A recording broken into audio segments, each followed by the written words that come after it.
અને હવે વાત કરીશું સરકારી અનાજમાં ભેળસેળની બબાલમાં સાંસદે ઊભા કરેલ સવાલની।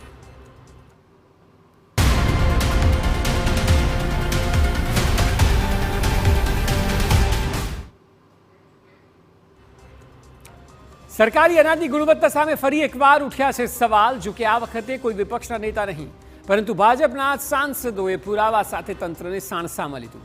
રાજકોટમાં પુરવઠા વિભાગની બેઠકમાં સાંસદ રામ મોકરિયાએ કલેક્ટર પાસે એક બે નહીં પરંતુ અલગ અલગ 7 સેમ્પલ રજૂ કર્યા અને દાવો કર્યો કે સરકારી અનાજ લોકો ખાઈ શકે તેવી સ્થિતિમાં જ નથી।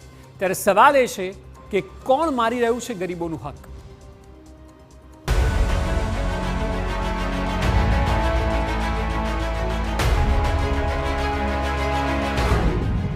સરકારી અનાજમાં ભેળસેળ, સાંસદના સવાલ, અનાજમાં સડો કેમ? ગરીબોના અનાજને કોણ ખાઈ રહ્યું છે? તંત્ર ક્યારે આપશે ધ્યાન? લોકો થઈ રહ્યા છે પરેશાન।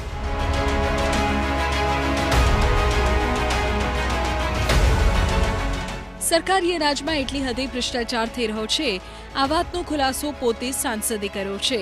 આ દ્રશ્યો જુઓ। રાજ્યસભાના સાંસદ રામ મોકરિયા રાજકોટના કલેક્ટર સમક્ષ પોતે અનાજમાં ભેળસેળ થઈ રહી છે તેવી રજૂઆત કરી રહ્યા છે, તે પણ પુરાવાઓ સાથે।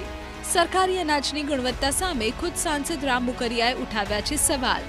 રામ મોકરિયાએ કલેક્ટરને સડેલા અને સરકારી અનાજના પુરાવાના સેમ્પલ આપ્યા। સરકારી અનાજમાં લોલમલોલ મુદ્દે રામ મોકરિયા રીતસર અધિકારીઓ પર બગડ્યા અને રોકડું પરખાવી દીધું કે મોદી સરકારના રાજમાં આવું નહીં ચાલે। સૌપ્રથમ જુઓ એ વિડીયો કે જેમાં કલેક્ટરને રામ મોકરિયાએ સડેલા અનાજના પુરાવા આપ્યા।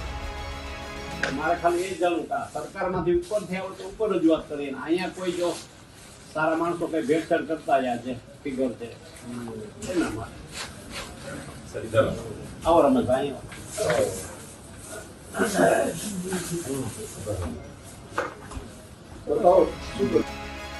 રામ મોકરિયાનો દાવો છે કે સરકારી અનાજ સડેલું હોય છે, તેમાં ભેળસેળ હોય છે, અનાજની ગુણવત્તા હલકી હોય છે।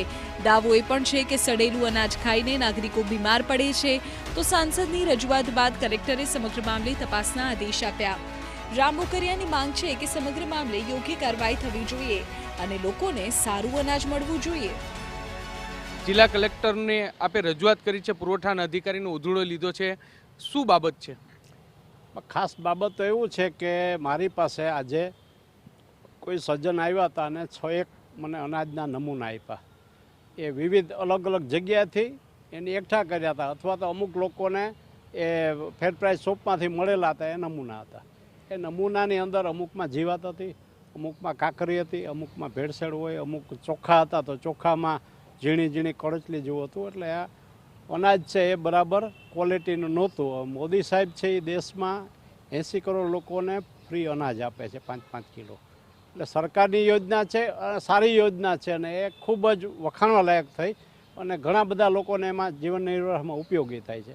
હવે સરકાર એને ફ્રી આપે છે પણ જે તે જગ્યાએ મીડિયેટર વચમાં ક્યાંય જો આવી રીતના ભેળસેળ કરતા હોય કે એફસીઆઈના ગોડાઉનમાં કંઈ ભેળસેળ થતી હોય તો એના માટે મેં રજૂઆત કરી છે કલેક્ટર સાહેબને અને પુરવઠા અધિકારીને કે આ ચેક કરો ને આવું કંઈ થતું હોય ફેર શોપ પ્રાઇઝમાં કે કોઈ પણ જગ્યાએ આ લિંક તોડી અને આ ભેળસેળવાળું છે એ બંધ થાય અને ગરીબ લોકોને સારું અનાજ ક્વોલિટીવાળું મળે એ માટે મેં રજૂઆત કરી છે। રામભાઈ, સરકાર તો હાઈ ક્વોલિટીનું અનાજ છે તેની ખરીદી કરતી હોય છે, પરંતુ જે સરકારી ગોડાઉનમાંથી આ અનાજનો જથ્થો મળતો છે ને એમાં કેટલાક લેભાગુ તત્વો જવાબદાર, શું માનો છો આની સામે શું કાર્યવાહી થવી જોઈએ? એની સામે તો કડક કાર્યવાહી થવી જોઈએ કેમ કે આ તો આરોગ્ય સાથે પણ ચેડા થાય છે। જે માનો કે અનાજમાં ભેળસેળ કરે તો એનો મતલબ એવો થાય કે અનાજમાં ભેળસેળ થાય, એમાં કાકરી આવે, જીવજંતુ હોય, બીજી રીતે હોય તો એ આરોગ્યપ્રદ ન હોય અને નુકસાન થાય અને ગરીબ માણસ રોજીરોટી કમાવા જતો હોય ને એ બીમાર પડે એટલે એને સરકાર દવા મફત આપે છે, હોસ્પિટલ સારવાર આપે છે, પણ એનો રોજમદાર કે રોજી રોટી તો છીનવાય।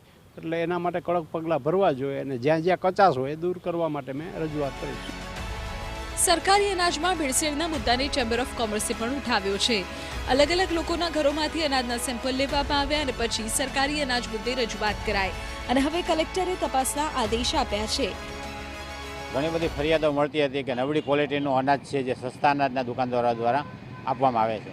તો મેં જાત તપાસ કરી અને જે લોકો રાશન કાર્ડના ધારકો છે એના ઘરે જઈને નમૂના લઈ કેમ કે આપણી પાસે એવિડન્સ ન હોય ને ખાતે ખાલી વાતો કરવી એનો મતલબ નથી. એટલે એના નમૂના લઈને આજે કલેક્ટરમાં રજૂઆત કરવામાં આવ્યા હતા.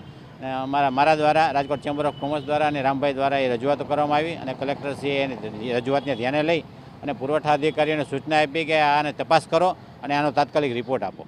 કઈ કયા પ્રકારની ભેળસેળ છે તે હોય છે, કયા કયા અનાજમાં ભેળસેળ છે? ખાસ કરીને જોઈએ તો ધને જે ઘઉં છે, ઘઉંની અંદર ડસ્ટર કચરો અને ધનેરા ઉપરાંત જે દાળ છે, જે તુવેરની દાળ આપવામાં આવે છે એ પણ સડેલી દાળ. જે ચોખા છે તો ચોખાની એવી કણકી હતી, આખા ચોખાની કણકી જ આપવામાં આવે છે. બીજી ચણાની વાત કરીએ તો ચણા જે છે એ આમ આપણે જોઈને ખાઈ ન શકીએ એવી ક્વોલિટીના જે ચણા છે.